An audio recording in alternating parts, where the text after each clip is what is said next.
Eu sou Carla Duarte, diretora de Relações Institucionais e Comunicação aqui do SEBRE. Bem-vindos a mais um evento do nosso programa de transição energética, que é liderado pelo nosso conselheiro Jorge Camargo, pela Senior Fellow Rafaela Guedes. Rafaela, vou passar já para você. Queria antes só fazer um convite a todos. Ontem teve início oficialmente o primeiro curso online do SEBRE sobre a história da diplomacia brasileira. A gente reuniu um time de altíssimo nível, de embaixadores, ex-ministros, ex-presidentes da República. Então, assim, está um sucesso o curso. Ontem a primeira aula foi com o embaixador Rubens Recupero, muito bacana. Então, eu queria convidar todos para conhecerem a iniciativa, se inscrever, ainda dá tempo. As informações estão todas lá no nosso site, no site do SEBRE. Bom, agradecer aqui em nome do SEBRE, então, a todos os palestrantes. Obrigada, Rafaela, também, pela coordenação da iniciativa. E um ótimo evento a todos. Rafaela, vou passando para você. Muito obrigada, Carla. Bom dia a todos que nos assistem. Carmen Araújo, Cristiano, Ilan, Marcel. Obrigada a todos por estarem aqui hoje com a gente. Vai ser um prazer conduzir uma temática tão relevante aqui e dialogar sobre isso. Bom, a gente está acompanhando essa jornada. Esse programa começou em abril. Tivemos já 3 encontros antes desse. E a equipe vai estar postando para quem quiser, não teve a oportunidade de acompanhar os primeiros, mas quer acompanhar essa nossa jornada, essa nossa trajetória. Vai ser um prazer que vocês acompanhem, olhem nos links. Então, a gente vai postar aqui o link dos últimos 3 eventos que já estão no nosso YouTube. Bom, hoje a temática ela vai ser sobre o papel das cidades, que é onde se localiza grande parte das demandas por energia que a gente vê na atualidade. Antes da gente entrar propriamente dita nesse painel, a gente vai fazer um brevíssimo contexto. Eu vou passar uma trajetória, assim, um filminho aqui com vocês por esses 3 painéis, o que a gente teve de takeaway nos últimos 3 eventos. Bom, a pandemia, e isso não preciso repisar, que a gente enfrentou em 2020 e ainda está passando em 2021, ela afetou todas as dimensões. E aí eu destaco aqui 2 dimensões muito importantes, a dimensão social e a econômica. No social, a gente foi marcado pelo distanciamento social, pelo home office, todo esse isolamento necessário para o momento foi imposto a nós. Do lado econômico, a gente viu uma pior recessão desde a década de 30. Isso significou que o mundo caiu, o PIB mundial caiu 3,3%. Quando a gente olha o Brasil, ele despencou, acumulando uma queda de 4,1%. E essa redução abrupta do PIB mundial, crescimento mundial, ele levou a um recuo das emissões em torno de 6%. Em 2021, agora com o advento da vacina, e que espero que em breve todos nós possamos estar vacinados, a gente não tem que falar de um novo normal e talvez tenhamos que falar mais de um novo futuro. Então, que trajetória de mundo é essa? Que trajetória será também para o Brasil nesse momento que a gente está passando? Numa transição que é inexorável. Bom, o primeiro painel, então, dentro dos prismas pelos quais a gente pode olhar a transição, o primeiro painel ele teve a lupa da geopolítica. Quando a gente olha a geopolítica tão tradicionalmente vinculada a acesso às reservas de óleo e gás, a gente passa a ver que agora essa transição ela muda o prisma e a geopolítica ela passa a estar muito vinculada à liderança na transição energética. E como é que, aí olhando o Brasil, como o Brasil pode se aproveitar dessa nova dinâmica, dessa nova configuração mundial? A gente teve um segundo painel também muito interessante, que trouxe Joaquim Levy e o BNDES, onde a gente teve a lupa, aquela primavera, numa discussão, com uma lupa sobre a indústria brasileira. E aí, como é que o Brasil pode se posicionar de forma competitiva nessa nova agenda? E aí a gente viu que, olhando todos os setores brasileiros, hoje a gente vê que a maior parte das emissões aqui no Brasil elas estão relacionadas ao mau uso da terra. Então, ela não gera crescimento, não gera bem-estar, nem crescimento do nosso PIB. E aí, mediante isso, quando a gente analisou, a gente viu também que, olha, coisas importantes para o Brasil, uma precificação de carbono para a gente começar a alinhar melhor esses incentivos e gerar uma demanda por compensação. E também uma coordenação maior entre setor público e privado, né, para congregar no caminho, direcionar esses investimentos sustentáveis que possam congregar simultaneamente crescimento econômico e descarbonização. Por fim, o terceiro painel, que teve a participação da Agência Internacional de Energia e do World Economic Forum, ficou muito claro para todos a urgência, e mais do que nunca a importância da gente passar de falas e intenções para ações, e não só ações, como a mensuração dessas ações. E aí o World Economic Forum trouxe o índice de transição energética que compara os países. A gente viu um avanço do Brasil, que saiu da posição 41ª, se eu não estou enganada, para a 32ª, 30ª. E aí a gente vê que a gente precisa mensurar. E outro ponto importante que nos trará, então, para o painel de hoje, a agência trouxe que, apesar das emissões terem recuado 6% em 2020, 2021, se continuarmos da forma como estamos andando, a gente vai ter o maior crescimento, um crescimento fortíssimo, talvez o maior dos últimos 30 anos das emissões de carbono. Então, aí eu trago para o painel de hoje, que está centrado no papel das cidades, algo tão importante, que é como e que forma essas cidades estão organizadas e podem vir a se organizar, especialmente o setor de transporte. E aí eu passo para o Gregório, que vai apresentar devidamente os nossos queridos palestrantes e dar início, então, ao nosso painel. Muito obrigada. Bom dia, Rafaela. Bom dia a todos. Eu sou o Gregório Araújo, vou ter o prazer de mediar esse debate tão interessante de hoje, né, que a gente vai dialogar sobre os desafios das cidades brasileiras nesse processo de transição energética. Também cumprimento a todos que estão conectados conosco e os convido a participar desse evento através das perguntas e também do quiz que a gente vai aplicar ao longo desse evento. Hoje teremos o privilégio, né, de contar com 4 grandes painelistas extremamente gabaritados, Carmen, Cristiano, Ilan e Marcel, para compartilhar suas reflexões sobre os temas. Rapidamente, passando aqui no currículo de cada um deles, Carmen Araújo é engenheira de produção pela USP, com MBA em Gestão Ambiental pela Unicamp e MBA em Gestão de Tecnologia da Informação pela FIA. Possui mais de 20 anos de experiência em transporte e política ambiental e, desde 2016, é diretora-geral do escritório do ICCT no Brasil, onde atua com formuladores de políticas e parceiros. Ela também já foi diretora de operações do IEMA por 10 anos, trabalhou como consultora em diferentes fundações e também foi professora do Departamento de Engenharia da USP. Obrigado, seja bem-vinda, Carmen. Cristiano Façanha, formado em Engenharia Industrial pela UFRJ, mestre em Gestão de Transportes pela Universidade de Chambers, da Suécia, e PhD em Engenharia Civil e Ambiental pela Universidade da Califórnia, em Berkeley. Cristiano lidera atualmente o programa Drive to Zero da CalSTART para veículos comerciais, que tem como missão acelerar missão principal, né, acelerar o mercado de caminhões e ônibus com emissão zero em todo o mundo.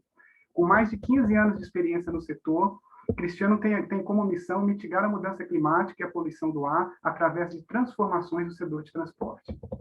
Seja bem-vindo, Cristiano. Ilan Komperstein, formado em Relações Internacionais pela PUC-Rio e mestre em Meio Ambiente e Desenvolvimento pela London School of Economics. Ilan atualmente é vice-diretor para a América Latina da rede C40, onde apoia as 12 cidades membros da região em diversos programas relacionados à mobilidade, planejamento urbano, adaptação à mudança climática e finanças sustentáveis. Ilan anteriormente foi assessor do C40 na Prefeitura do Rio de Janeiro e assessor internacional da COP UFRJ. Seja bem-vindo, Ilan. Prazer contar contigo. E, por fim, Marcel Martim, arquiteto e urbanista pela USP, mestre em Planejamento e Gestão do Território pela Universidade Federal do ABC, é coordenador do portfólio de transporte do Instituto Clima e Sociedade, IX, além de ser o coordenador adjunto da Plataforma Nacional de Mobilidade Elétrica. Já coordenou grandes projetos na área de planejamento urbano e transporte, incluindo estudos para planos diretores e de mobilidade, além de implementação de programas voltados à mobilidade urbana de baixo carbono. Então, o currículo aqui evidencia o alto gabarito e a especialidade de todos que vão compartilhar suas reflexões conosco. Para esquentar esse debate, eu gostaria de compartilhar algumas estatísticas que é comum, de conhecimento comum de todos, né? As cidades no mundo como um todo, abriga mais da metade da população mundial. E esse número vai crescer para quase 70% em 2050. No Brasil, as nossas cidades já aglomeram quase 90% de toda a nossa população. Para além do protagonismo demográfico, as cidades reúnem a maior parte das atividades econômicas e culturais, e, por consequente, respondem por 2/3 da demanda global por energia e 70% das emissões globais de gases de efeito estufa. Essas estatísticas, elas reverberam que as cidades sintetizam parte fundamental dos desafios para a mudança climática. E não há como pensar em uma estratégia exitosa de transição, de descarbonização, sem identificar as mudanças estruturais pelas quais as cidades passarão nas próximas décadas. Diante desse contexto, convido aqui os nossos palestrantes para compartilhar suas reflexões, começando com você, Ilan, por favor. Bom dia a todos, Gregório.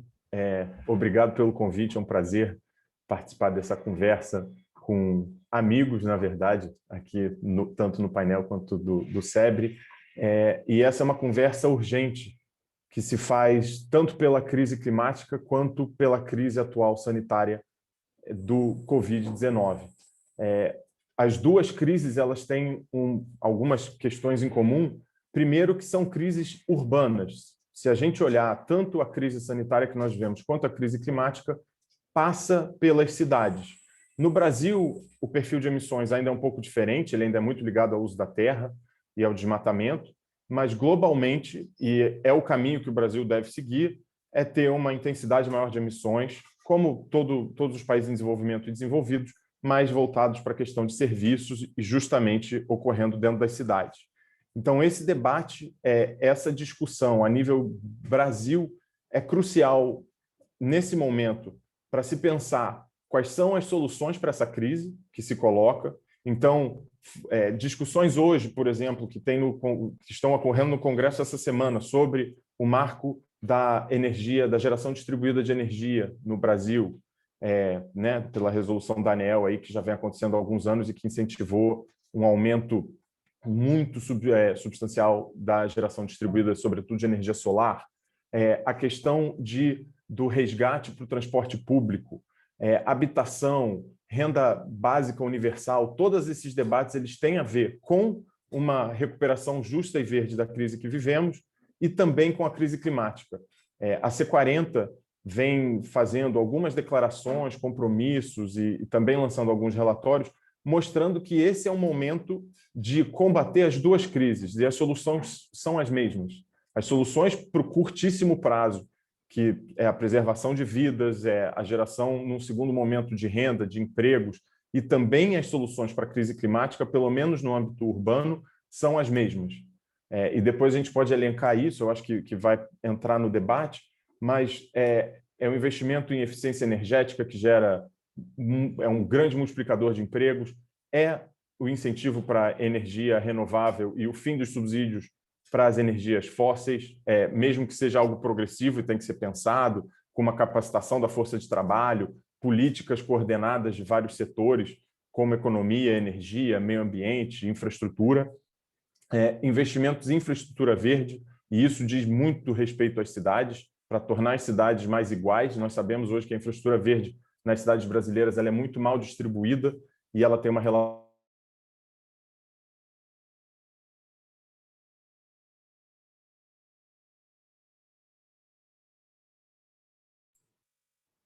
Acho que perdemos aí por um pouquinho o Ilan. Vou aguardar.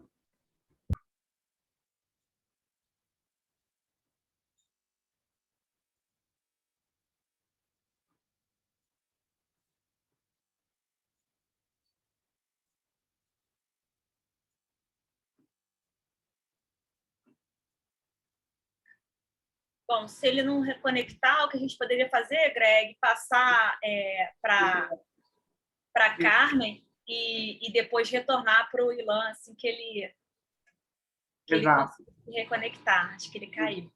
Só fazer um pequeno comentário, né, da fala inicial do Ilan. Ele lembra muito bem nessa confluência, né, convergência entre a crise climática e a crise sanitária que a gente vive. Ele elenca uma série, um leque, né, um menu de ações que está dentro do campo de ação do setor público e do setor privado, para fazer a cidade como protagonista dessa transição, da superação desses dois desafios. Convido, então, a Carmen Araújo. Carmen, por favor, suas considerações iniciais. Obrigada, é um prazer estar podendo conversar com vocês. Na verdade, eu vou trazer muito mais perguntas do que respostas nesse contexto que a gente está vivendo, tanto do emergencial que a Covid trouxe, como dessa transição energética que tem que passar por passos largos e como é que nós vamos conseguir zerar as emissões 2050 com esse compromisso que estamos querendo atingir, vai nos trazer um olhar para o que está acontecendo no mundo e o que exatamente deve acontecer no país. Nós somos iguais, nós somos diferentes. E voltando para o recorte cidade, existe a cidade como indutor de uma série de mudanças. Então, quais são essas mudanças que estaria dentro do olhar da cidade? Para fazer para colocar um pouco mais de complexidade nesse debate, nós não podemos esquecer que esse agravamento da situação da pandemia, ele trouxe um agravamento da situação econômica, em que nós vamos ter desigualdades sociais e problemas muito básicos, junto com essa transição para zero emissões que a gente vai acontecer, o que nos dá um desafio ainda maior. Mas acredito que, entendo essa direção, isso já ajuda em muito a sinalização de para onde nós estamos querendo ir, e existem oportunidades em que nós faríamos uma transição com um ganho para as outras questões econômicas e desigualdade social. Então, essa agenda ela tem que ser combinada, principalmente no caso brasileiro. Nós podemos ter um aprendizado com relação ao que acontece fora e nos apropriar daquelas experiências que são adequadas para nós.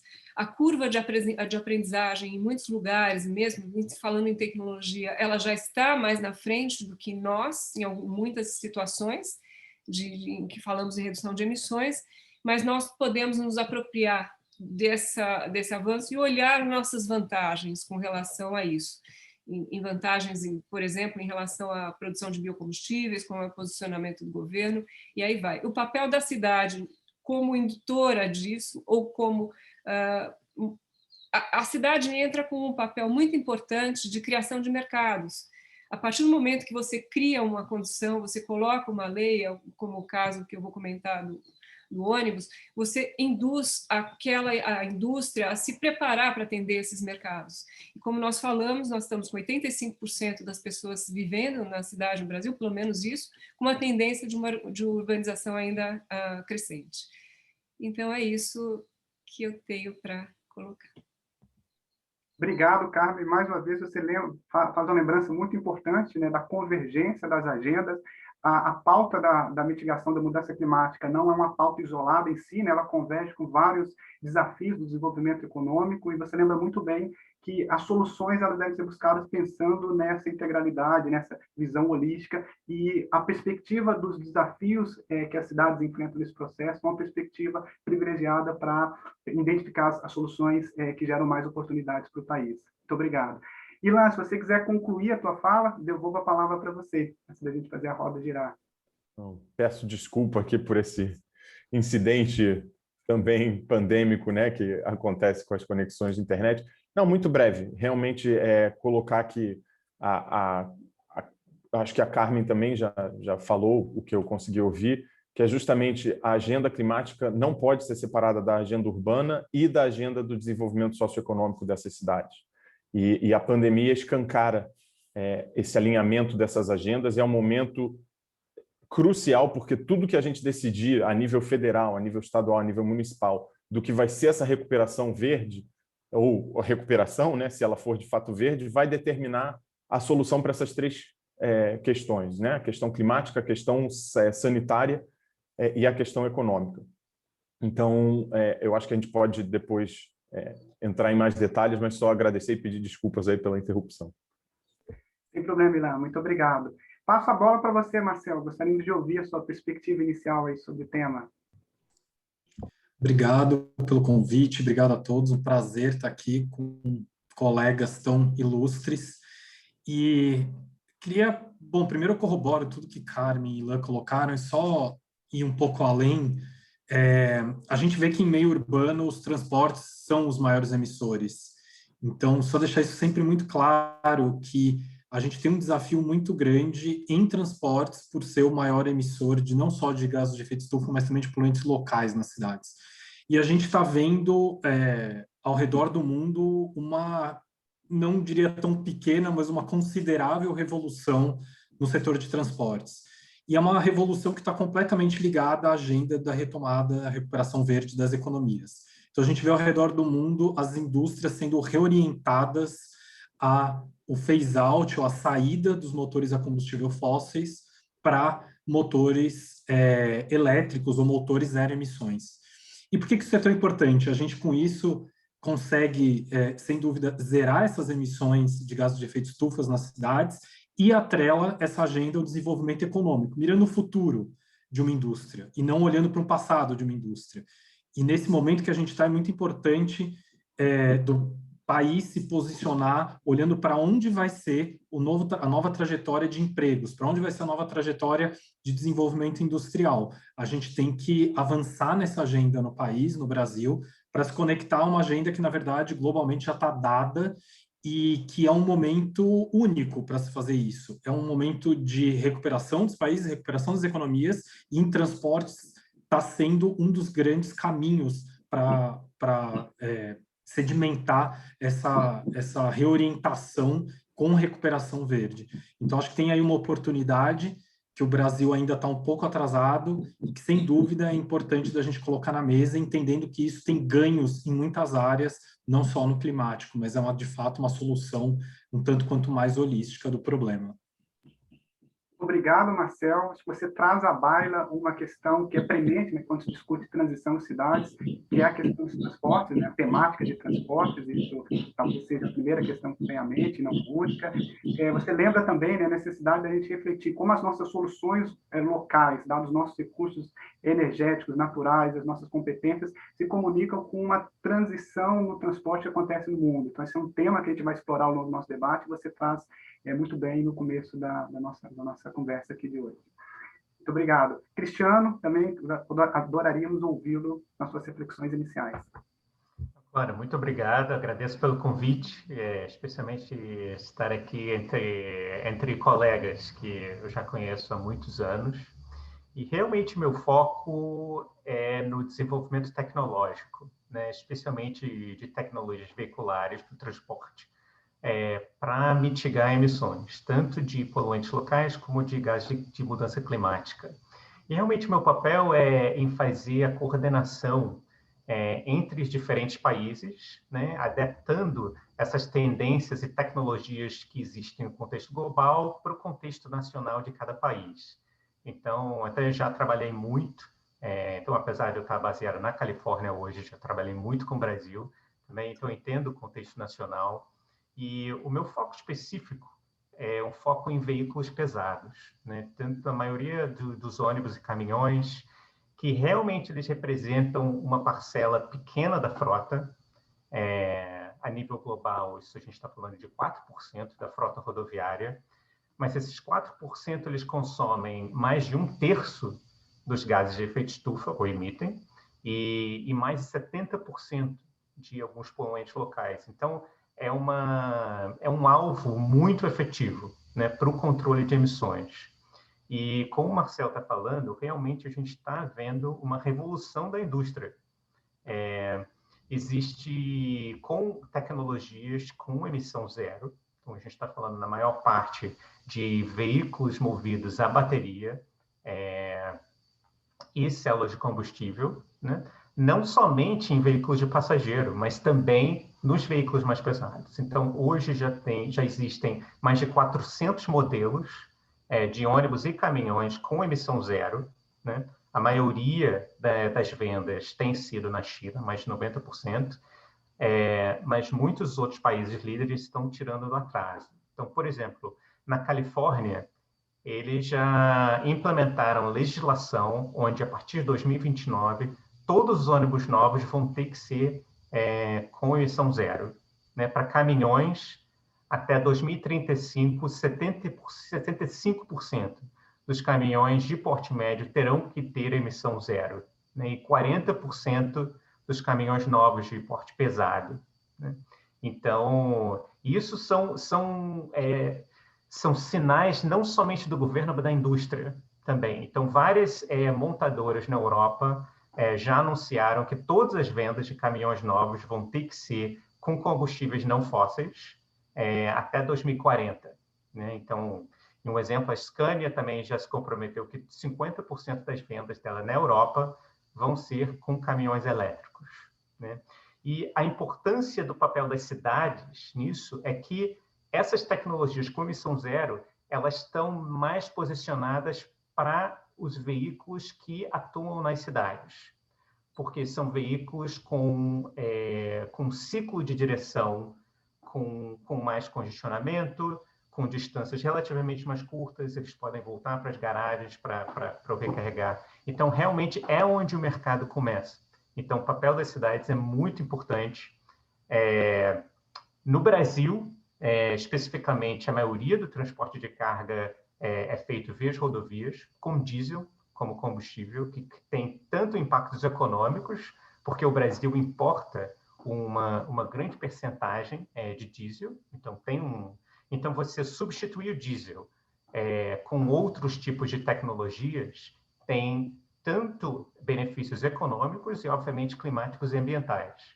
Então, é muito importante que, para o Brasil, não se torne uma ilha de defasagem tecnológica. É importante avaliar essas alternativas que estão sendo usadas no exterior, né? Em particular a eletrificação e a célula de combustível. Então, a razão pela qual eu estou muito motivado em participar dessas discussões é realmente como trazer o Brasil para essas discussões internacionais, né? Para que todo esse movimento, essa revolução que está acontecendo ao redor do mundo possa trazer vantagens para o Brasil também. Excelente, Cristiano. Você traz a lembrança, né, e fecha esse ciclo inicial de reflexões, dois instrumentos muito importantes, né? A inovação tecnológica e as políticas públicas, seja as políticas de incentivo, seja as políticas de restrições que determinam aí um phase-out. Então, muito bem lembrado. Quando você chama a atenção à tecnologia, me dá uma ponte para começar o nosso ciclo de perguntas, aí já trazendo a questão, como você mesmo lembrou, para o debate, né, para as questões do caso brasileiro, né, da realidade brasileira das nossas cidades. Quando a gente pensa nos desafios para as cidades, no contexto da transição energética, uma resposta que se tornou muito comum é tornar as cidades mais inteligentes. Embora existam muitos conceitos do que sejam cidades inteligentes, todos esses conceitos permeiam a ideia de introduzir de forma intensiva tecnologias de informação, né, as novas tecnologias desse século, Big Data, inteligência artificial, entre outras, sensoriamento, para solucionar os diversos desafios que as cidades têm. Congestionamento, iluminação pública, tratamento de resíduos. Essa, então, é uma agenda que conversa com as possibilidades e os desafios do século XXI. Mas quando a gente olha a realidade brasileira, a gente tem uma agenda do século XX, quem sabe do século XIX, não resolvida. 47% da população nos municípios brasileiros não contam com acesso de sistema de esgotamento sanitário. E 16% da população não tem acesso à água tratada. Então, a gente tem aqui duas agendas e um gap entre elas. Ilan, gostaria de convidá-lo para refletir isso. Como é que a gente faz a ponte entre esses dois mundos, né? A agenda do século XIX e XX não resolvida no Brasil, questão do tratamento da água, do acesso a tratamento de esgotamento sanitário, e os desafios das cidades inteligentes. Como é que a gente prioriza os investimentos públicos nessa direção? O que esperar das cidades brasileiras em termos de elas se tornarem mais inteligentes com a aplicação de todas as soluções tecnológicas nas próximas 2 décadas? Bom, essa é uma excelente pergunta, Gregório, e é interessante porque a gente vive uma fase acho que como qualquer fase, né, com grandes termos. Então, cidades inteligentes virou um termo muito comum e muitas vezes não tão definido. Mas uma das questões que define sim a cidade inteligente é o que você colocou, que é a tecnologia. Mas, de fato, muitas vezes cidade inteligente tem uma concepção mais rasa de que é pela tecnologia que as cidades vão se tornar melhores, o que não, eu acho que é impossível discordar, mas não somente isso. E aí você traz o contexto brasileiro, porque justamente uma cidade inteligente, ela só pode funcionar quando ela é inteligente para todos, quando ela usa isso para melhorar a sustentabilidade, a inclusão social, e isso normalmente vai além do que entra na nossa concepção ou no que a gente vê em geral sobre uma cidade inteligente. Sobre a agenda urbana ambiental brasileira, sem dúvida, é muito difícil priorizar, mas sem dúvida o maior problema, aí sim, anacrônico do Brasil é o acesso ao saneamento. Nenhum país do mundo com nível de desenvolvimento socioeconômico do Brasil hoje tem esses números vexaminosos de acesso a saneamento básico e a água limpa. Então, esse problema deve ser, sim, sempre priorizado. Eu lembro, aqui no Rio, por exemplo, no plano estratégico para 2050, se consultou pelo Conselho da Cidade diversos grupos da sociedade civil, principalmente, e se colocou que saneamento era a prioridade na questão ambiental. No entanto, pensando nisso, a gente pode primeiro ver que o saneamento ele não está isolado, tanto na questão ambiental como na questão social. O saneamento ele tem uma questão até racial. Se a gente pensar que o primeiro sistema de esgotamento sanitário do Rio era nas costas de escravos negros que carregavam tonéis de esgoto das casas mais ricas até o mar, e eram chamados de tigres, porque o esgoto, aquele líquido, né, o líquido com uma série de ácidos, causava marcas na pele. Então é uma história muito chocante, eu sempre fico chocado quando eu falo isso, quando eu ouço isso, mas para lembrar que o Brasil tem um legado racial e social que não pode ser separado de qualquer discussão de cidade inteligente, de cidade sustentável, de net zero, o que a gente quiser falar, no Brasil a gente tem que sempre trazer essa agenda. Então, até a infraestrutura urbana brasileira tem um legado a se deparar e a encarar nesse sentido. Agora, voltando para o que você falou, trazendo um pouco essa problemática, muitas das soluções ambientais elas não são necessariamente mais caras. Não é uma decisão do gestor público. Existem talvez aquelas frutas fáceis de colher, né? Traduzindo do termo em inglês. Dando um exemplo no transporte, por exemplo, ônibus mais limpos, ônibus que a gente vê hoje na América Latina já tem o maior parque de ônibus elétricos fora da China. A China ainda concentra cerca de 98% dos ônibus elétricos, mas a América Latina já vem em segundo, infelizmente não puxado pelo Brasil, e sim pela Colômbia e pelo Chile. Só se fez projetos com ônibus elétricos quando eles tinham o mesmo custo ou menor do que o ônibus a diesel. E isso é possível por uma série de mecanismos, novos modelos de negócios, além dos custos econômicos que não entram no cálculo, como os custos de qualidade do ar. Que eu acho que isso, alguns colegas aqui, né, trabalham com isso, com esse tipo de estimativa, e é muito clara a relação entre novas tecnologias e ganhos econômicos que não entram nesses cálculos, mas que um gestor público deve levar em conta. Então, já se paga essa tecnologia, assim como, por exemplo, a energia renovável. A energia renovável ela é mais barata, muitas vezes, do que energias fósseis, além de todos os outros benefícios que não são contabilizados na hora do preço, né? A gente não precifica. E aí, trazendo até o que a Rafaela colocou como uma provocação, a precificação do carbono nada mais é do que uma tentativa de acabar com essa externalidade, que é a emissão. Mas não só a emissão que causa as mudanças climáticas, e sim todas essas questões que abarcam a inclusão social, outras questões como saúde também e qualidade de vida, e talvez dando a volta total para a questão do saneamento, o nosso modelo no Brasil de saneamento, mesmo as áreas que têm saneamento, também é um modelo do século XX. Por quê? Porque é baseado em infraestrutura cinza. Então, olhando os impactos das mudanças climáticas, e a gente ajudou as 4 cidades brasileiras da C40 a criarem planos de ação climática, revisarem a análise de riscos climáticos, é crucial que se descentralize uma parte, pelo menos, da questão do saneamento e da drenagem. Por quê? Porque com a infraestrutura cinza a gente só acelera e aumenta os impactos, que são chuvas mais frequentes, mais intensas e mais irregulares. Como é que a gente faz isso? Principalmente com soluções baseadas na natureza.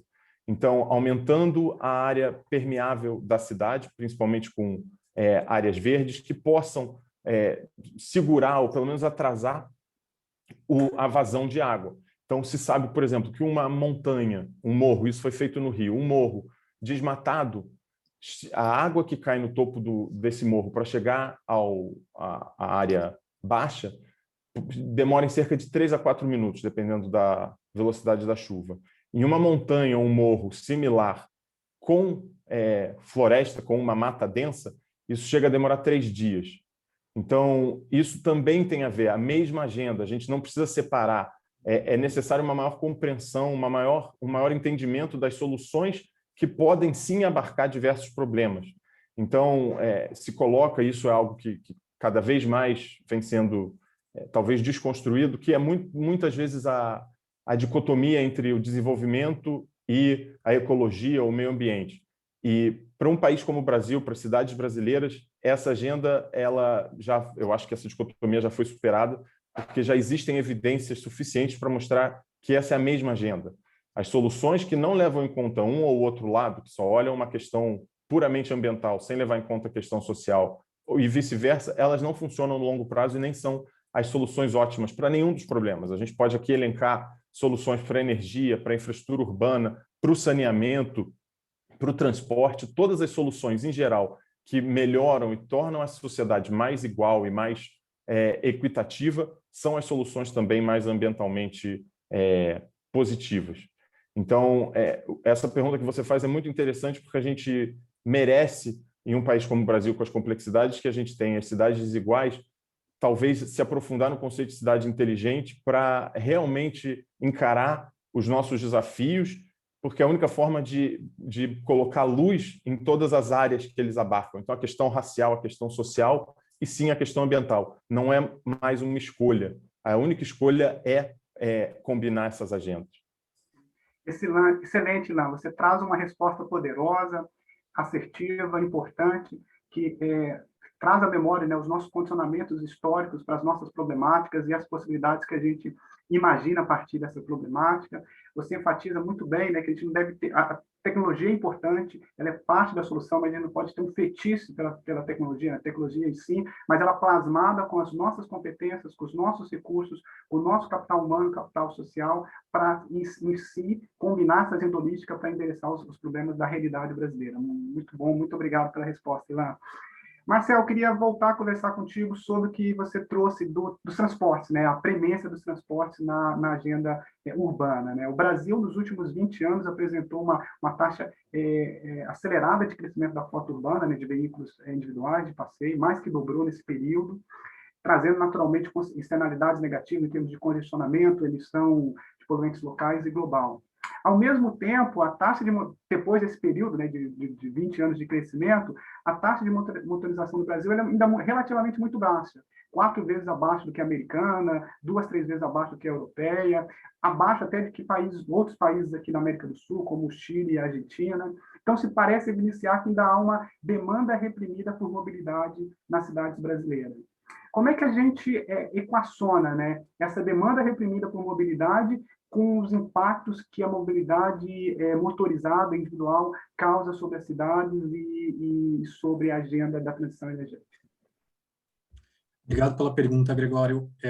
Vou dar a resposta final e vou tentar depois construir, mas a resposta é transporte público. Isso, sem dúvida, é o caminho para resolver o problema de mobilidade, especialmente quando a gente está falando num país na América do Sul global.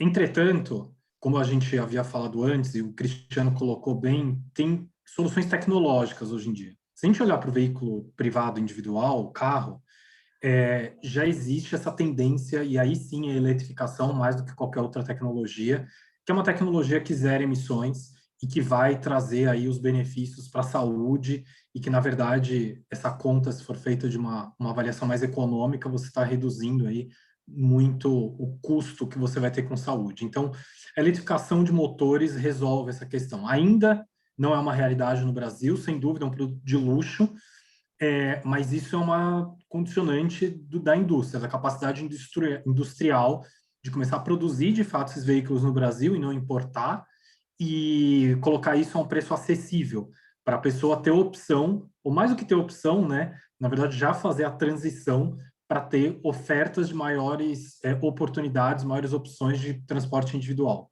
Isso é uma questão. Mas ainda que se eletrifique toda uma frota de veículos particulares, a cidade ainda vai continuar congestionada e a gente ainda vai ter muitas outras externalidades do trânsito, como acidentes, congestionamento e tudo mais.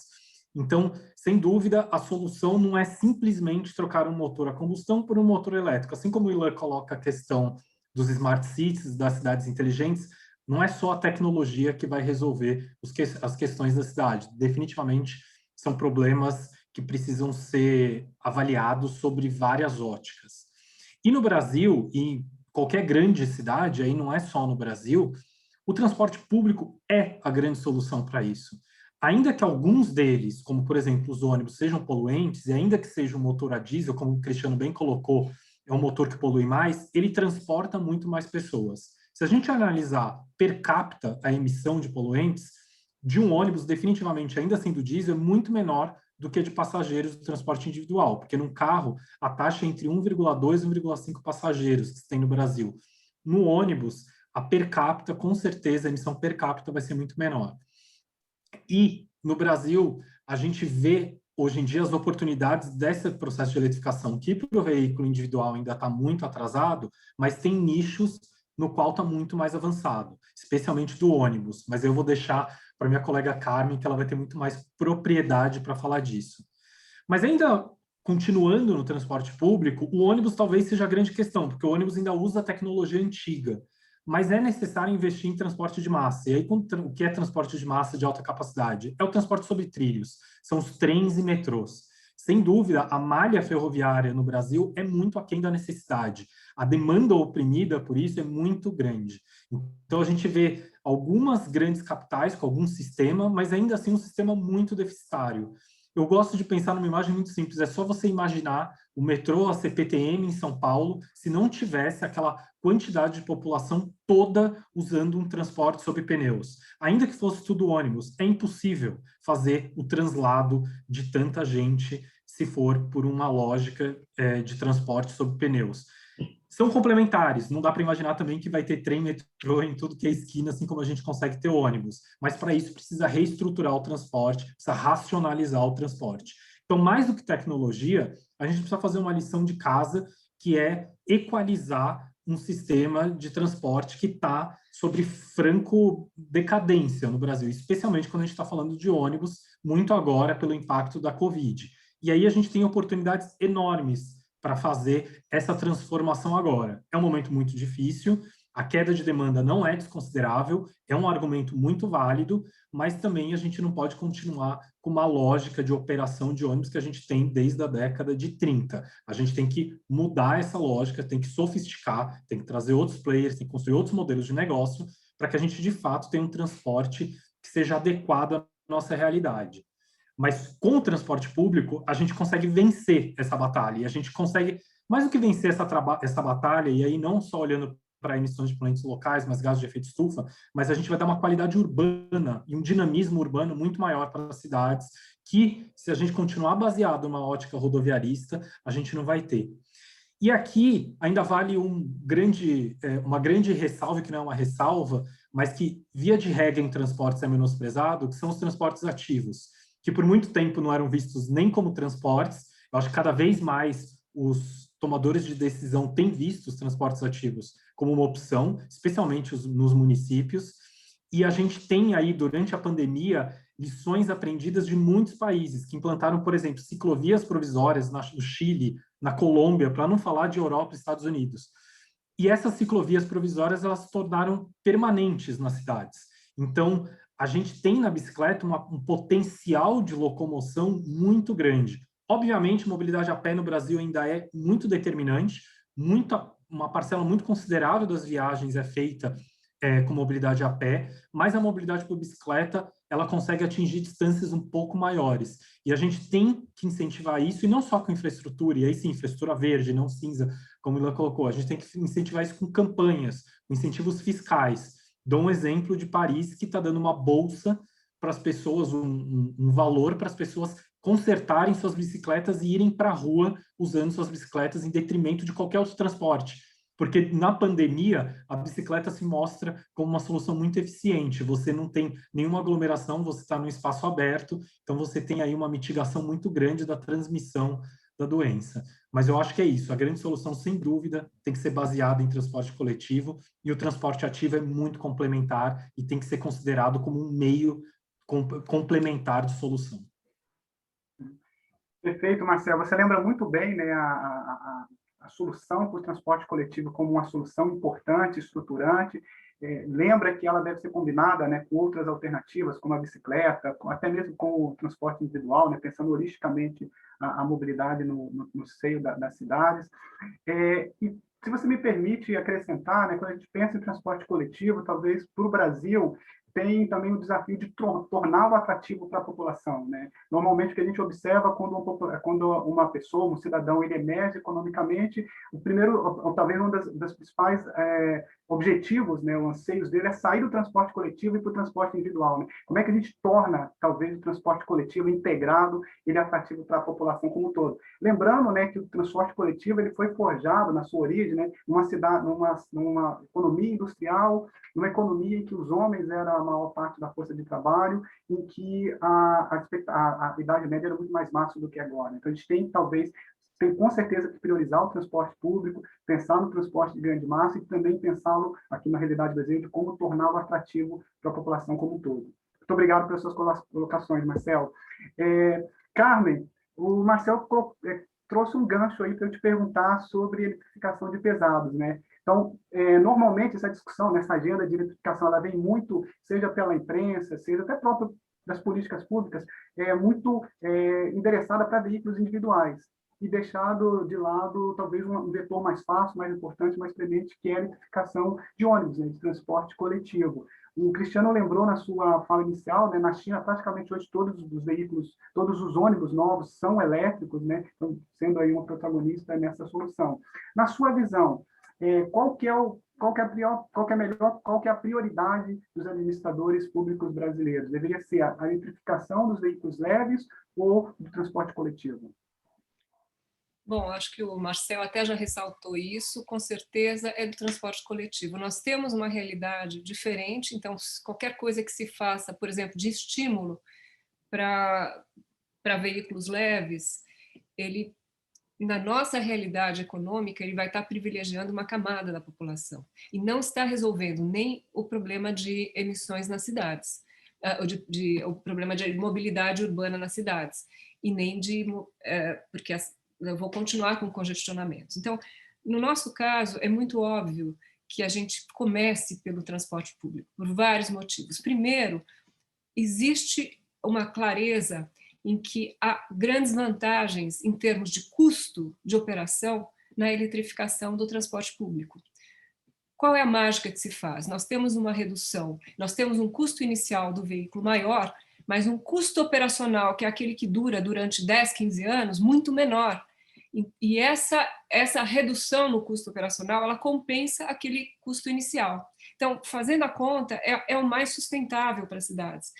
Ele tem muitas vantagens de zerar emissões de onde as pessoas respiram, né? Então, eu não tenho aquela emissão de escapamento nas cidades, que representam, os veículos pesados representam 85% das emissões de material particulado, que são as que causam muito dano à saúde. Então, a gente tem essa vantagem. O que poderia ser feito em adicional é complementar com políticas de fato priorizar o transporte público. Ele já vai ficar atrativo pelo que o ônibus elétrico vai oferecer em termos de conforto, em termos dessa percepção de menos poluente, onde se introduz se mostra bastante vantajoso e atrai. Então, nós resolveríamos essas questões e principalmente a questão de sustentação do sistema de transporte.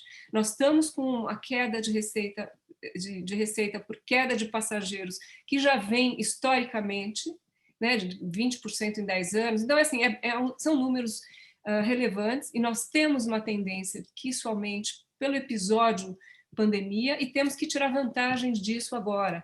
Ou seja, eu coloco medidas de priorização desse transporte, o recurso que eu estou direcionando e a sinalização que eu estou dando para as cidades é que eu vou priorizar o transporte coletivo. Então, a gente tem que reverter esse quadro, com essa vantagem, em que ele vai ser mais econômico, com a eletrificação, que é o que a gente tem colocado. Existem barreiras iniciais para que esse modelo se concretize. Nós temos que atrair indústrias locais para não depender de veículos importados, essa é a realidade brasileira. E aí nós temos o clássico ovo e galinha. Eu não venho porque eu não tenho sinalização, né? A indústria fala isso, eu não sei qual é o mercado, eu não estou enxergando que esse é um potencial a ser explorado.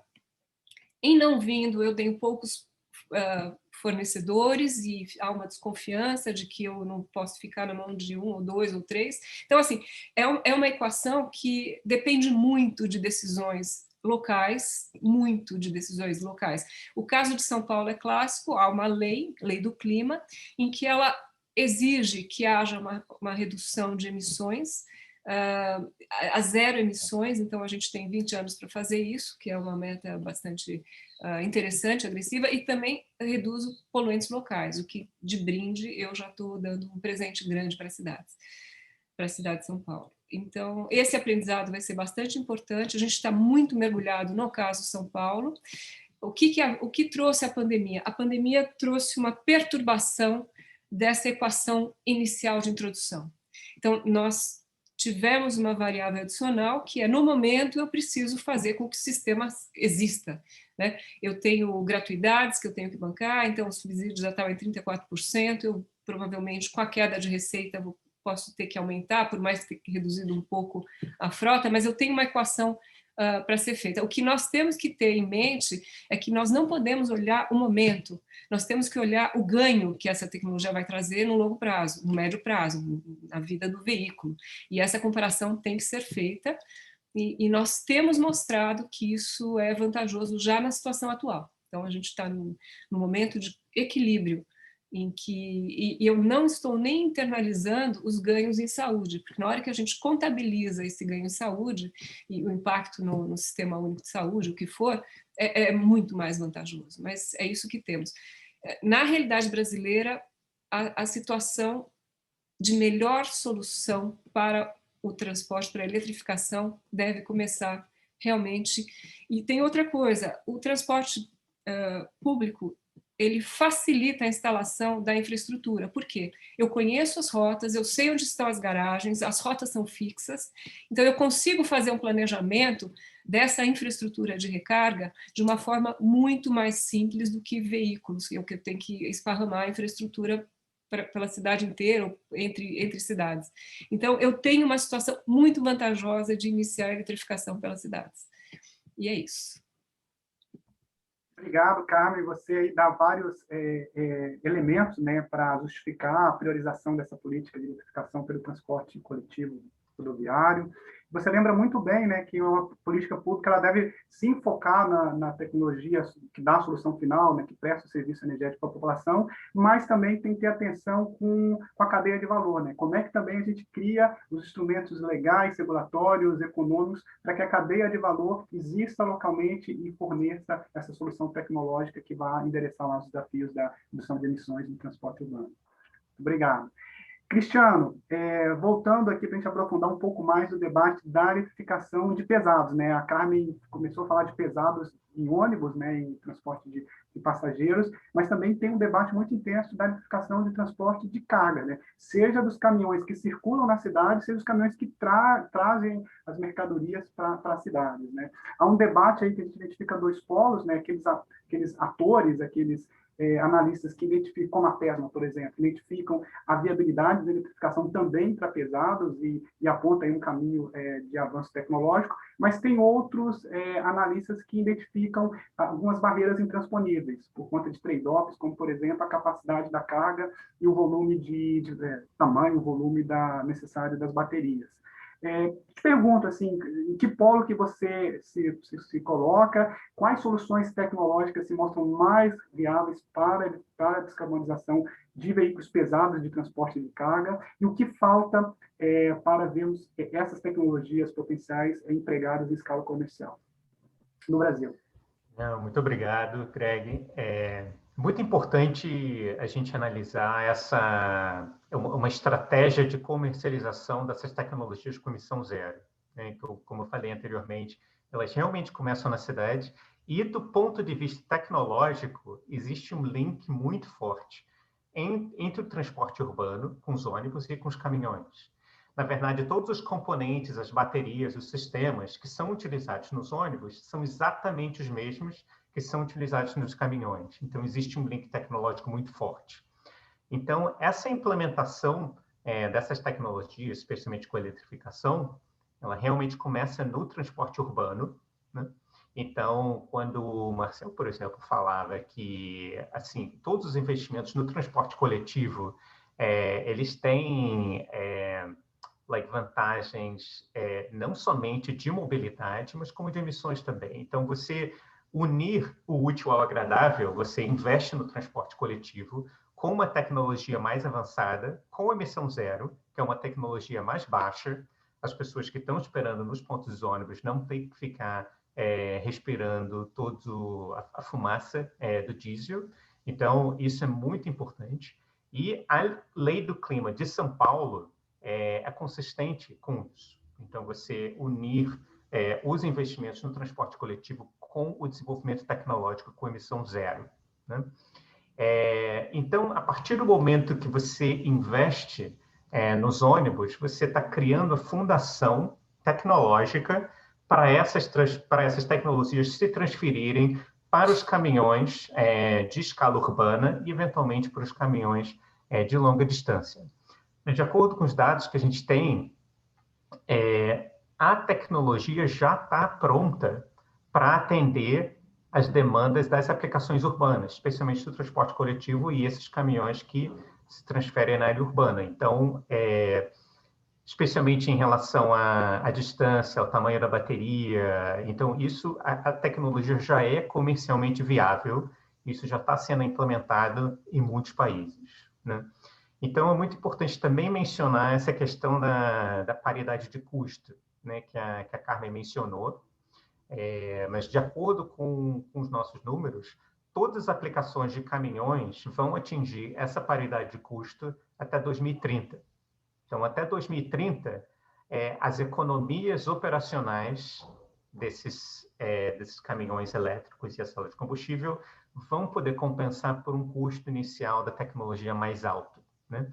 Então, essa data de 2030, ela pode ser avançada com o caso de incentivos de compra, né, para esses veículos de emissão zero, para a conta fechar um pouco mais cedo, né? E falando mais da parte tecnológica, a gente falou muito em relação à eletrificação, a célula de hidrogênio, obviamente, vai ter um papel muito forte, né? É uma rota tecnológica muito importante, especialmente para caminhões de longa distância. Os custos, apesar da tecnologia de célula de combustível não estar sendo comercialmente viável hoje, mas os custos estão baixando muito. Da mesma maneira que os custos para os veículos, a bateria também estão baixando, mas a gente tem que ver em relação ao hidrogênio essa questão da eficiência energética na produção do hidrogênio, que ainda é uma questão que tem que ser avaliada, né, com cuidado. Eu acho que é importante, sim, ver como o Brasil é possível você alinhar essas rotas tecnológicas de eletrificação, de célula de combustível com os biocombustíveis. Também já é uma rota nacional, mas é muito importante se certificar que as emissões indiretas da Terra tenham sido consideradas e contabilizadas para a mudança climática.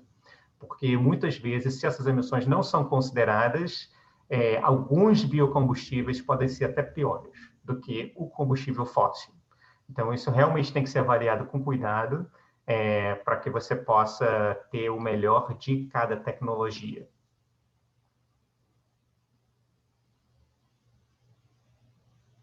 Obrigado, Cristiano. Você traz aí alguns dados interessantes, né? A paridade de custo para 2030, a viabilidade comercial para veículos que operam dentro das cidades, né? Dentro dos trajetos urbanos, e também lembra muito bem que o Brasil tem aí um recurso natural, né? Uma competência tecnológica, que é os biocombustíveis, né? O etanol, que pode ser um vetor para a gente endereçar a solução de mais longo prazo, descarbonização dos caminhões de longo curso, que a gente vai depois explorar na segunda parte das perguntas. Muito obrigado, Cristiano. Queria agora convidar ao público e também aos nossos palestrantes que estão aqui conosco para participar do quiz. Gabriela, se você puder colocar aí na tela para a gente, por favor.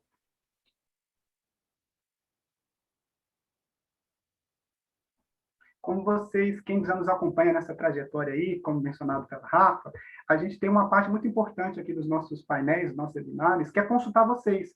E o resultado desse questionário, ele acaba sendo depois utilizado dentro da metodologia para a construção dos cenários que a gente vai fazer ao longo aí de 2021 e começo de 2022. Então, é muito importante que todos participem, que vai ser muito rico e vai ser muito útil essa resposta. Então, a gente tem duas maneiras de entrar, quem ainda não está acostumado, né, ou pelo site, digitando aí www.mente.com e usando esse ID, ou se não, usando o QR Code aqui, apontando a câmera do seu celular, vai te levar diretamente lá para o questionário. Vou também conectar e responder tudo com vocês juntos.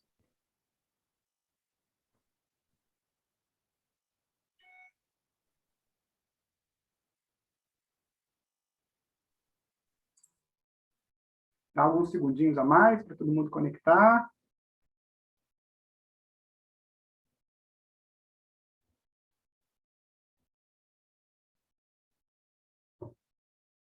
Gabi, acho que a gente já pode passar para a primeira pergunta, por favor. Então, a primeira pergunta é: as cidades assumirão um papel de protagonistas na governança mundial das ações para mitigar as mudanças climáticas? Sim ou não? Por favor, 30 segundos.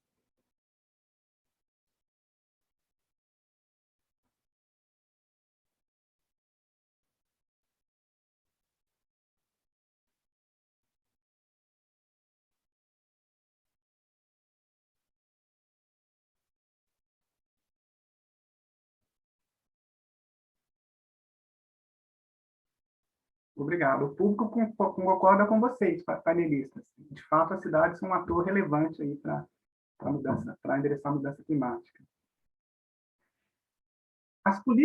Vamos para a segunda pergunta. As políticas públicas atualmente em vigor no Brasil são suficientes para promover a descarbonização do setor transporte? Sim ou não? 30 segundos.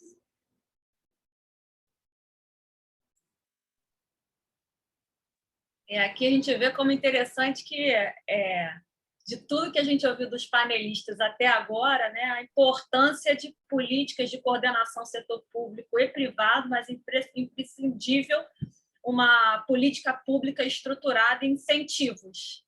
E aí, na resposta aqui do público, isso também fica bem evidente, né, a importância de políticas públicas que nos movam mais nessa direção. Exatamente, Rafa. É inédito. Nenhuma das perguntas de sim ou não que a gente fez até agora teve a unanimidade, de como essa, né? Então, há uma identificação do público participante que as políticas atualmente vigentes são insuficientes para endereçar os incentivos e promover aí as ações que vão alavancar o Brasil nas suas soluções de transição energética. Gabi, por favor, a próxima pergunta. Qual segmento do setor transporte deve ser priorizado no processo de descarbonização? Os veículos comerciais leves, né, vans, furgão, picape, os veículos de passeio, né, os nossos automóveis, ônibus ou caminhão? 30 segundos.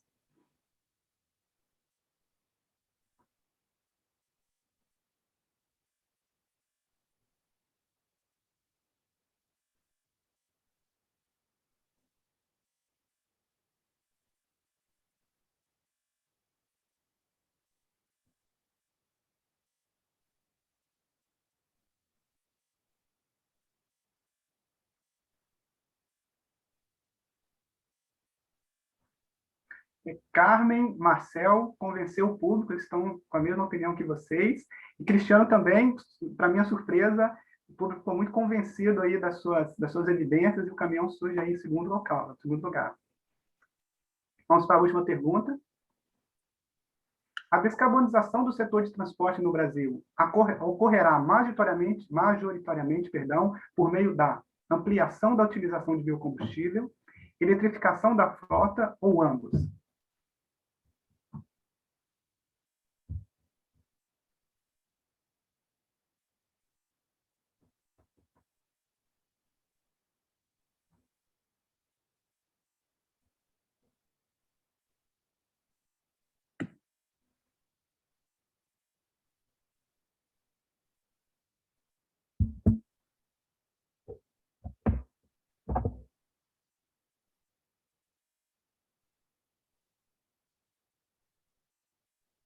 Essa resposta vai dar um gancho ótimo para as segundas levas de pergunta, né, Greg? Porque sempre que a gente participa de algum debate envolvendo cidades e envolvendo eletrificação e mais próximo do que está acontecendo no mundo, vis-à-vis uma atuação grande de Brasil em relação ao uso do etanol, em especial na frota, tem mixed feelings, né? E alguns que defendem veementemente de que a gente já saiu na frente, tem algo diferente que deve ser respeitado, e os nossos palestrantes estão trazendo perspectivas interessantes em relação também à importância de eletrificar ao menos parte dessa frota e não nos mantermos numa ilha.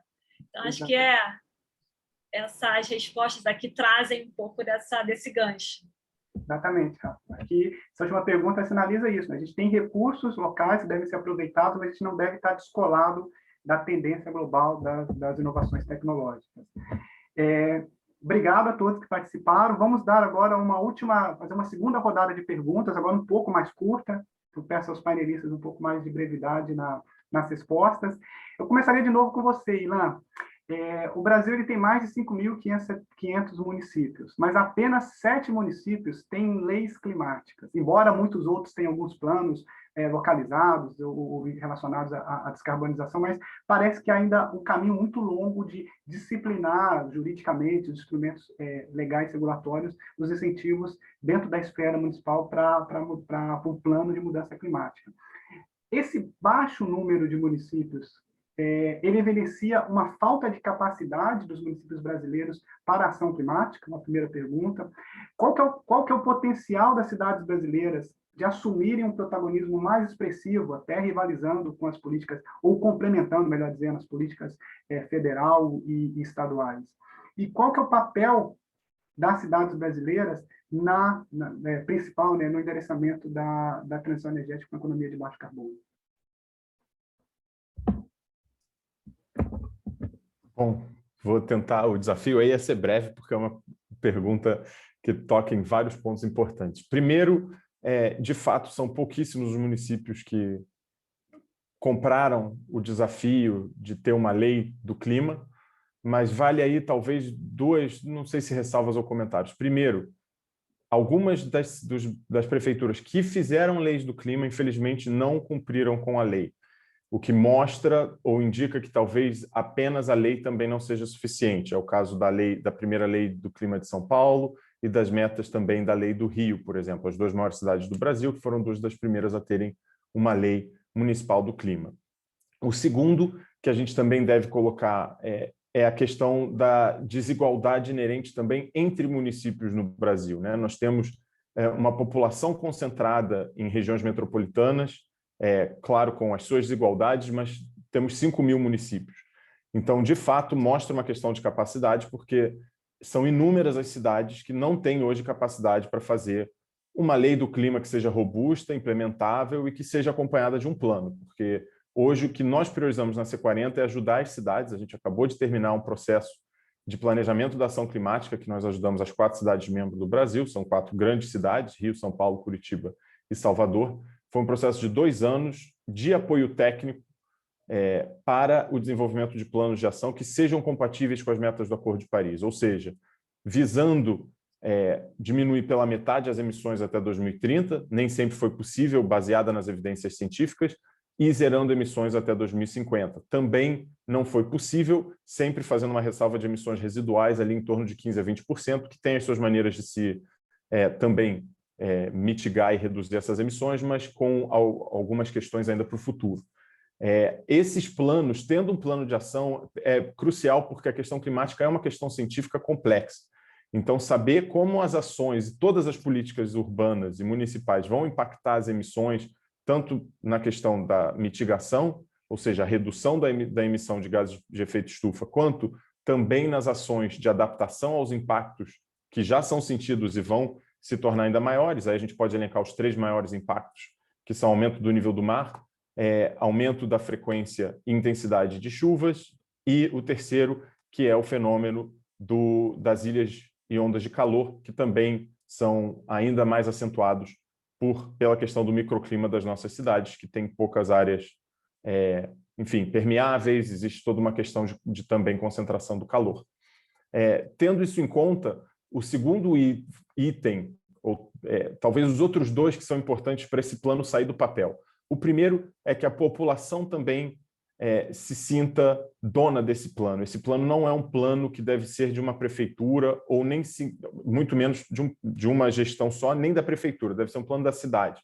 E nós vemos isso em grandes planos, né, ou grandes projetos, quando existe uma demanda social, quando a população se apropria desse plano e dessa agenda, a probabilidade dela ser implementada é muito maior. Então, é necessário que haja um engajamento e um entendimento desse tema que é complexo quando olhado sob uma lupa da questão climática. E o segundo item que eu também mencionei agora, dos planos, é interessante, esse projeto que a gente fez é global. Então, várias cidades do mundo, as 97 cidades da C40, estão fazendo planos de ação climática usando a mesma metodologia. E foram os prefeitos da África e da América do Sul que reiteraram a necessidade de uma das bases do plano, ou seja, um dos fundamentos elementares para todos os planos é a questão da ação climática inclusiva. Então, nós sabemos que falar apenas de toneladas de CO2 equivalente para uma ação política, né, uma ação climática, não é e nem deve ser suficiente para sua implementação em um país como o Brasil e uma situação ainda agora ainda agravadas pela crise, de desafios sociais, econômicos, urbanos, em cidades muito desiguais. Então, trazer sempre uma análise dos benefícios, que eu acho que já foi colocado aqui pelos outros panelistas, né? A Carmen, o Cristiano, o Marcel mencionaram benefícios para a saúde, mas benefícios, por exemplo, de empregos verdes. Nós hoje fazemos uma pesquisa sobre quais os empregos verdes que podem ser gerados por ações climáticas, mas em detalhe, qual é o tipo de emprego, qual é a estabilidade desse emprego. No Rio de Janeiro, por exemplo, um estudo da prefeitura mostra que os empregos verdes estão entre o grupo mais vulnerável, ou seja, qualquer queda no PIB, ela é cerca de 5 vezes maior no número de empregos verdes. Então, como nós tornamos esses empregos verdes mais sólidos, mais sustentáveis? Como é que nós treinamos a força de trabalho para os empregos do futuro? Que empregos são esses? O que é necessário fazer hoje para ter uma força de trabalho preparada? Tudo isso é necessário para a implementação desses projetos. Mas só para terminar, que eu sei que agora é mais curto, é muito impressionante o aumento do engajamento de atores subnacionais na agenda do clima nos últimos 10 a 15 anos. Esse número pequeno que você mostra também tem um recorte temporal. Não tem... As primeiras leis do clima são de 2010, 2011. Então, nós estamos falando aí nos últimos 10 anos, são inúmeras cidades se comprometendo com metas climáticas, o Pacto Global de Prefeitos, que hoje reúne mais de 8.000 cidades comprometidas em ter um inventário, um plano de ação, uma análise de risco. No Brasil também já está em centenas.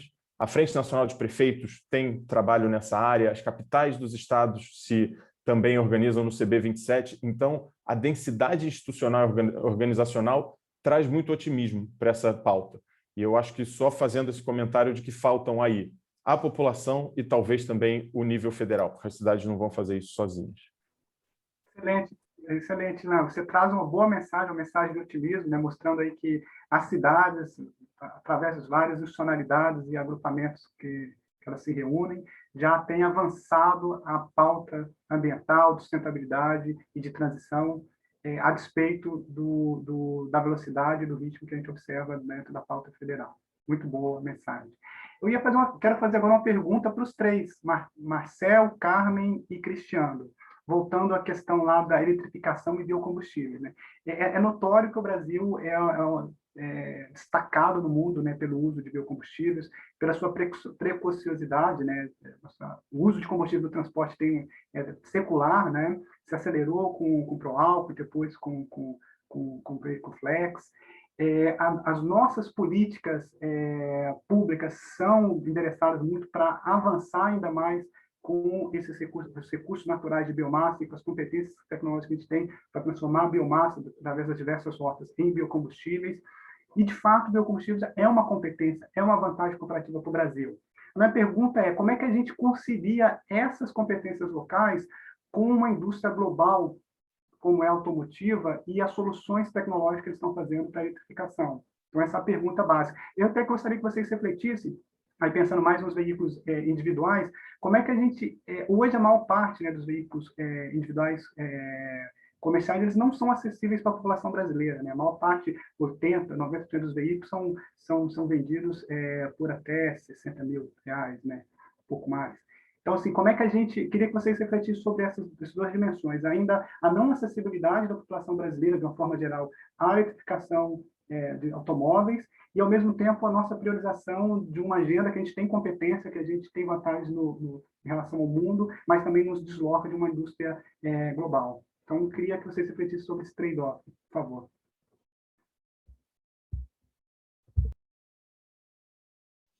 Bom, posso começar e peço ajuda aos colegas. Eu acho que é importante a gente entender o uso do biocombustível e não ignorá-lo como uma tecnologia desenvolvida e com uma planta com uma capacidade de produção considerável, mas a gente não pode ficar preso a uma agenda algumas décadas anteriores. Os biocombustíveis também precisam evoluir. A gente não pode ficar preso a um etanol e a um biodiesel de primeira geração. Então, acho que tem aprimoramentos do que é biocombustível e tem aplicações mais interessantes para biocombustíveis. Então, um uso direto em, por exemplo, transportes interregionais, que no Brasil a gente ainda tem distâncias muito grandes, então ainda tem aí um momento de transição. O Cristiano vai poder falar um pouco melhor aí o quanto um veículo pesado consegue cumprir, mas com certeza para o meio urbano isso já é totalmente viável, já é uma solução de prateleira para veículos elétricos, mas para veículos de longa distância, especialmente num país como o Brasil, dificilmente a gente já tem essa tecnologia. E o uso de biocombustíveis para isso, sem dúvida, pode ser uma alocação. O outro é para navegação, e essa construção tem aumentado muito, essa discussão do uso de biocombustíveis na navegação. Aí a gente tem desde a navegação interna, a cabotagem, quanto a navegação internacional.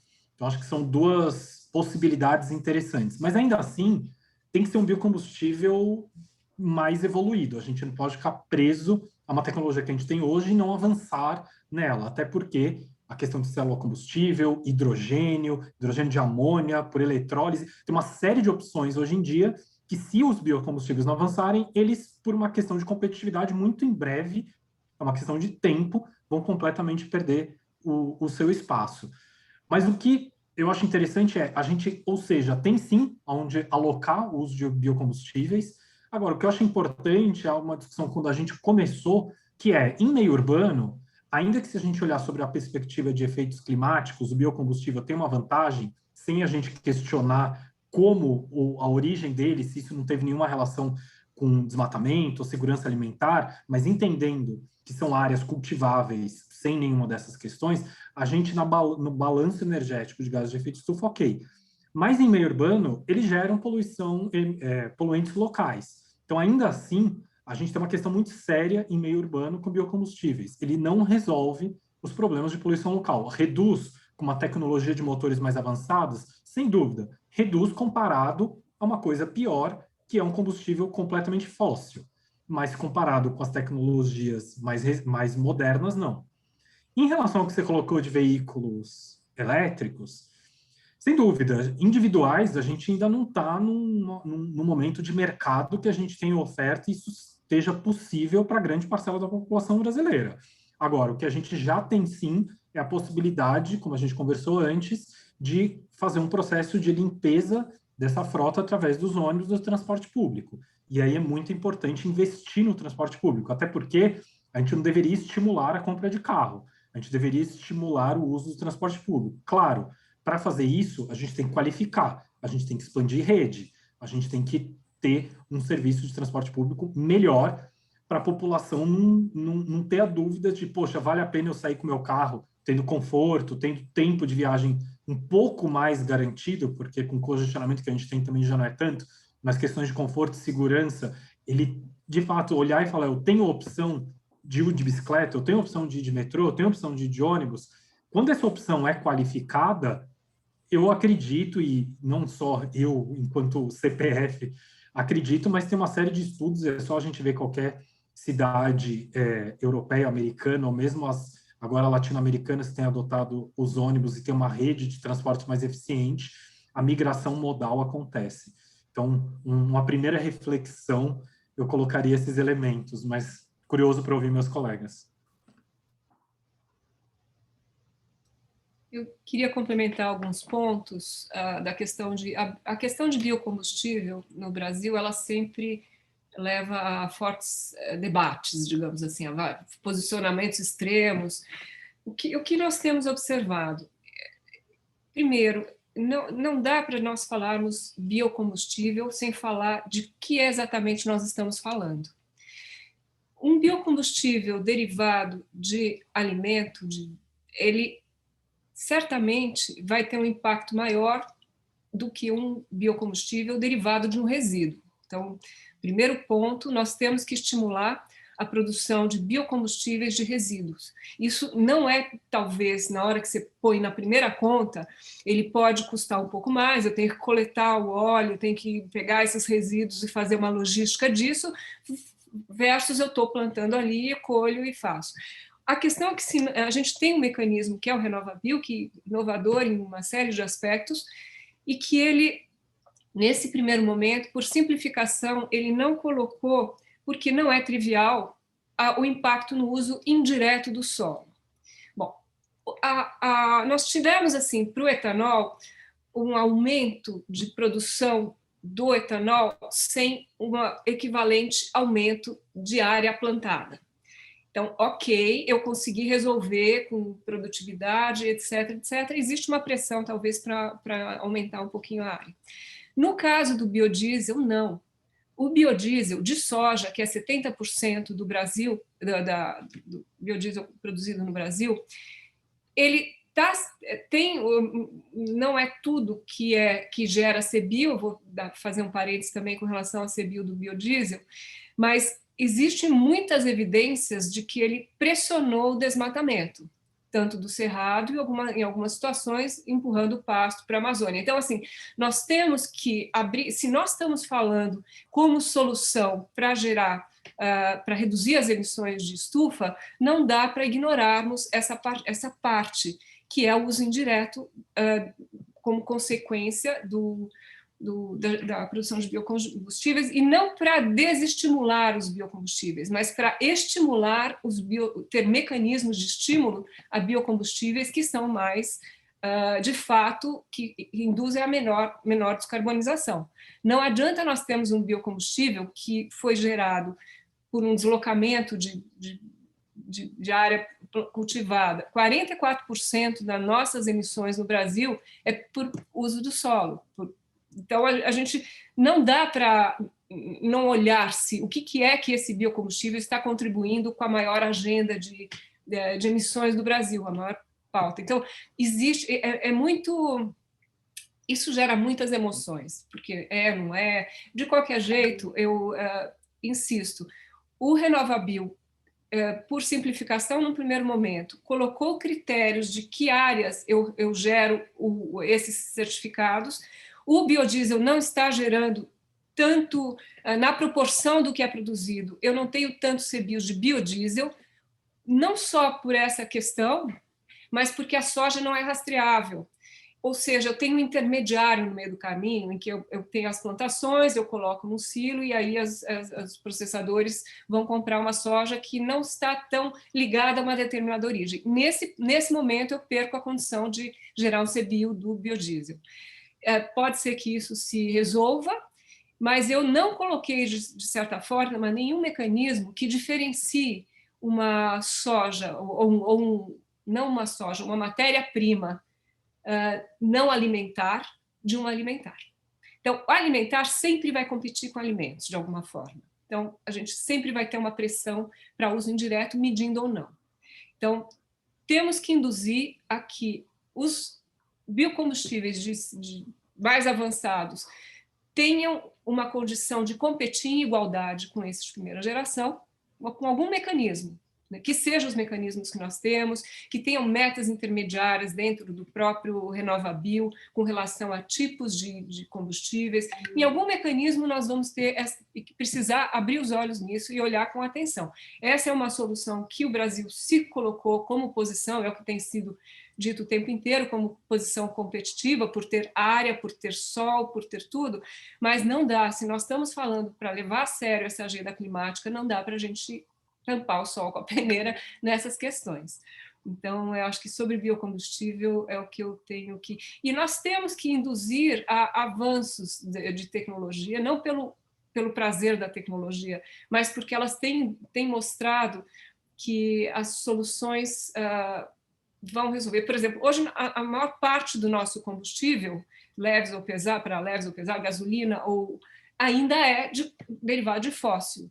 Então, se nós vamos pensar em substituir, que seja por biocombustível, nós temos que, no mínimo, verificar o que vai acontecer, que área que eu preciso, quanto de água eu vou ter que colocar, e aí vai. Então, é um problema que não dá para a gente resolver com uma situação de hoje sem fazer essas modelagens futuras do que vai acontecer.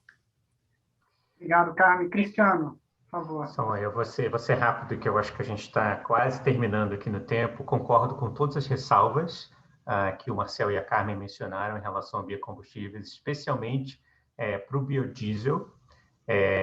Mas é muito importante também mencionar em relação ao grande crescimento do e-commerce, né, que apresenta uma série de riscos, né, que obviamente vamos ter muitos mais caminhões nas ruas das cidades, mas também uma oportunidade, né, para a eletrificação desses veículos comerciais urbanos de carga, né? Então, esse eu acho que é a grande questão, que até todos os investimentos no transporte público e na eletrificação dos ônibus também cria fundação para a eletrificação desses veículos comerciais de transporte de carga, né, que, por sua vez, criam a fundação para os segmentos mais pesados, né, de caminhões, que talvez possam também depender em biocombustíveis, especialmente nos biocombustíveis movidos a resíduo, né, que tem uma eficiência climática muito maior. Também mencionar aqui a importância que o governo tem, né, em criar os ecossistemas para realmente habilitar essas tecnologias a florescerem, né? Então, justamente com todas as regulações e com todos os incentivos, e apresentar aqui. Então, esse foi o exemplo, por exemplo, do caso da Holanda, né, onde 40 cidades se comprometeram em zonas comerciais com emissão zero, onde somente ônibus e caminhões com emissão zero vão poder circular a partir de 2025. Né? Então, esse é um exemplo dessas políticas que realmente podem incentivar. Né? A gente fica falando muito do ovo e da galinha, né? O que vem antes é a infraestrutura, são os veículos, mas é importante que o governo crie o ninho, né? Para a galinha e o ovo poderem existir ao mesmo tempo. Né? Então, todas essas políticas são as políticas necessárias para o Brasil. E importante que o Brasil avalie esse investimento nessas tecnologias, não somente como ganho ambiental, mas também de competitividade econômica, né? Para que o Brasil não se torne uma ilha, né, nisso. E é muito importante que o Brasil se engaje nessas discussões internacionais também. Então, aproveitem que tem um brasileiro aqui lidando nessas discussões internacionais e vamos trazer o Brasil para essas discussões também. Excelente, Marcel, Carmen, Cristiano. Carmen, lembra aí da diferenciação, né, que a gente deve fazer dos biocombustíveis, não são todos uniformes, iguais, né? Marcel, Cristiano, muito bem, lembram da necessidade de avançar a tecnologia, né, para combustíveis de mais avançados, né? Hoje nossa produção é baseada em fermentação e transesterificação, principalmente. Eles têm outras rotas, né, como hidrogenação, pirólise, gasificação. Não dá para a gente, com as mesmas competências tecnológicas, os mesmos recursos, produzir combustíveis mais avançados, e é uma agenda que, com certeza, como o público sinalizou, ela se combina, sim, também com uma parcela de apoio a biocombustíveis e a aceleração da eletrificação naqueles nichos que a gente tem oportunidade.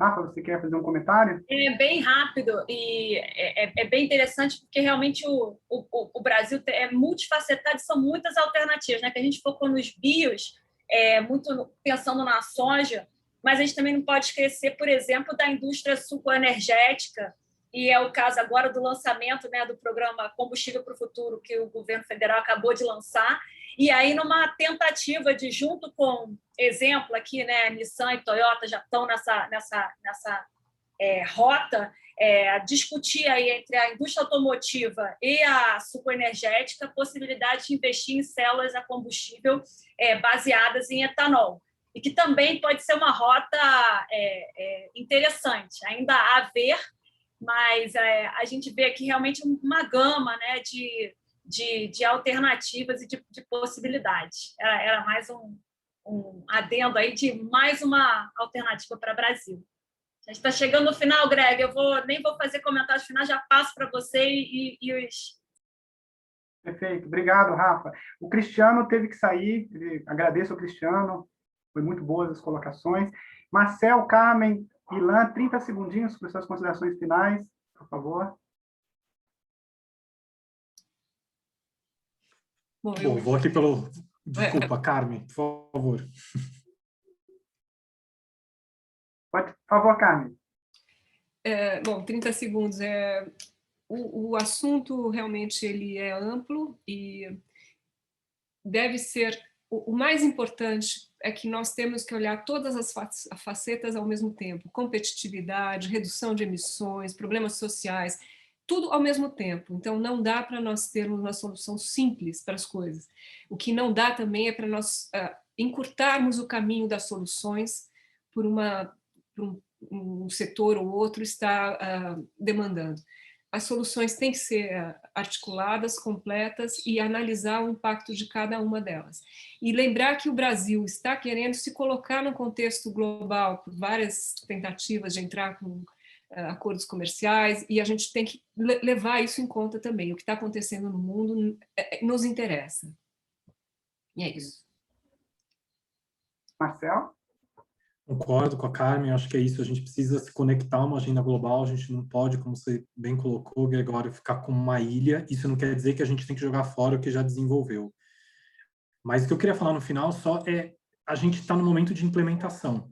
Eu acho que a gente já teve um grande momento de planejamento, ainda que a avaliação ali da legislação seja fraca, a gente tem muitas leis e tem possibilidades de avançar em muitas coisas. E é o momento de fazer isso. A crise climática, com a crise sanitária, com a crise econômica, dá o cenário completo para a gente partir para a ação. Não dá mais para ficar na elaboração. Então, de fato, a gente está no momento de implementação.